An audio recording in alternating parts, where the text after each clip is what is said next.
ونسلم على حبيبه الكريم أما بعد فقد قال الله تعالى في القرآن العظيم والفرقان الحميد الذين آمنوا وكانوا يتقون صدق الله العلی العظیم۔ حضرات، آج حضور مجاہد ملت علیہ رحمت و رضوان کا 44واں عرس مبارک ہے۔ آج میری تقریر کا عنوان ہے مجاہد ملت ابدال تھے۔ قرآن پاک کی روشنی میں ولایت کے لیے ایمان، تقوی اور علم ضروری ہے، اور مجاہد ملت الحمدللہ ان تینوں صفتوں سے بدرجہ اتم متصف تھے۔ آقائے کائنات علیہ اکرم التسلیمات نے ولیوں کی تعریف میں ارشاد فرمایا، اذا رؤوا ذکر اللہ عز وجل، یعنی ولی وہ ہے جسے دیکھنے سے خدا یاد آ جائے۔ حضور مجاہد ملت قدس سرہ کی ذات اس کا مصداق حسن تھی۔ کس کو دیکھنے سے خدا یاد آئے گا؟ جس کا ہر کام مطابق کتاب و سنت ہوگا، قرآن و حدیث کے مطابق ہوگا، جو فرائض و واجبات، سنن و مستحبات پر عامل ہوگا، اسی کو دیکھنے سے خدا یاد آئے گا۔ حضور مجاہد ملت کی زندگی اسی کی آئینہ دار تھی۔ یہی وجہ ہے کہ حضور مجاہد ملت کی ولایت پر عوام و خواص سب کا اتفاق ہے، بجز چند جاہل حاسدوں کے۔ حضور مجاہد ملت ولی تھے، بلا شبہ ولی تھے، مگر ولیوں کے کس طبقے سے ان کا تعلق تھا یہ جاننے کی ضرورت ہے۔ کیا وہ غوث تھے، قطب تھے، افراد تھے، اوتاد تھے، ابدال تھے؟ آخر وہ کیا تھے؟ اس کی وضاحت کے لیے اتنا کافی ہے کہ علماء متحققین کے نزدیک مجاہد ملت ابدال تھے۔ سبحان اللہ، ابدال تھے، ابدال تھے، جی ہاں، مجاہد ملت ابدال تھے، کیونکہ ابدال کی جو خصوصیات احادیث میں مذکور ہیں وہ آپ میں ضرور پائی جاتی تھی۔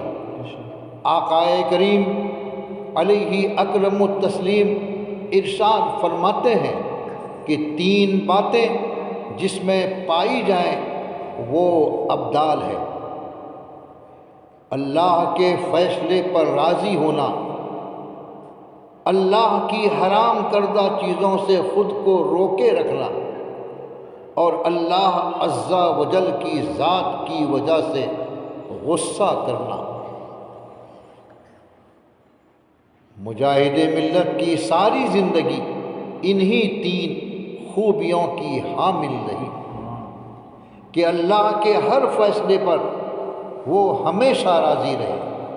ان کی زبان پر کبھی حرف شکوہ نہیں آیا، جملہ حرام چیزوں سے اعتراض ان کی زندگی کا جز رہا، اور وہ کبھی حرام کاموں کے مرتکب نہ ہوئے، اور البغض فی اللہ پر وہ سختی کے ساتھ قائم رہے۔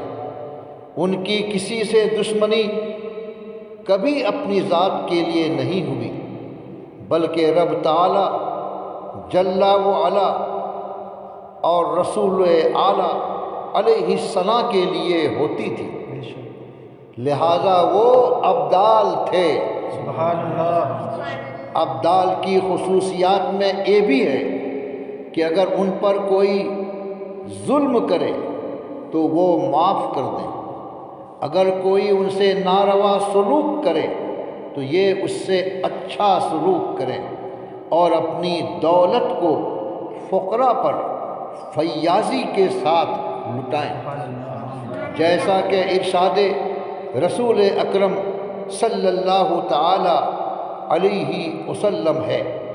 اس شخص کو معاف کر دیتے ہیں جو ابدال ہوتے ہیں، جو ان پر ظلم کرے، اس شخص کے ساتھ نیک سلوک کرتے ہیں جو ابدال ہوتے ہیں، جو ان کے ساتھ برا سلوک کرتا ہے، اور اللہ تعالیٰ ان کو جو کچھ بھی دیتا ہے یہ ابدال اس کے ذریعہ سے فقراء و مساکین کی خبر گیری کرتے ہیں۔ حلیۃ الاولیاء۔ حضرات، حضور مجاہد ملت ان خوبیوں کے عطر مجموعہ تھے، لہذا ثابت ہوا کہ حضور مجاہد ملت ابدال تھے۔ سبحان اللہ۔ حضور مجاہد ملت ابدال تھے۔ ابدال کی علامت یہ ہے کہ اس کی کوئی اولاد نہیں ہوگی، جیسا کہ حضرت علامہ سخاوی قدس سرہ اپنی شہرِ آفاق تصنیف جلیل المقاصد الحسنہ میں فرماتے ہیں، علامت الابدالی ان لا یولد لہم، یعنی ابدال کی علامت یہ ہے کہ ان کے کوئی بچہ پیدا نہ ہوگا۔ مجاہد ملت کو بھی اللہ تعالیٰ نے کوئی اولاد عطا نہیں فرمائی، نہ ان کا بیٹا ہے اور نہ ان کی کوئی بیٹی۔ تلمیذ و خلیفہ حضور مجاہد ملت حضرت علامہ عاشق الرحمن حبیبی قادری علیہ الرحمہ کو مجاہد ملت نے اپنا متبنہ بنایا اور باضابطہ اس پر تحریر عطا فرمائی، مگر انہوں نے کبھی خود کو فرزند مجاہد ملت نہیں کہا اور نہ بلا تشریح اس کی اجازت دی۔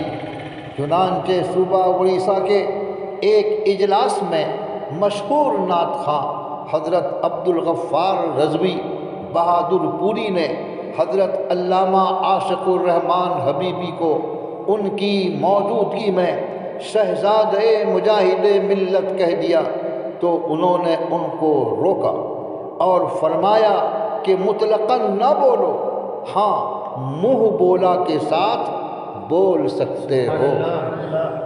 حضرت کے روکنے سے یہ ظاہر ہوتا ہے کہ ان کے نزدیک حضور مجاہد ملت قدس سرہ درجہ ابدالیت پر فائز ہے۔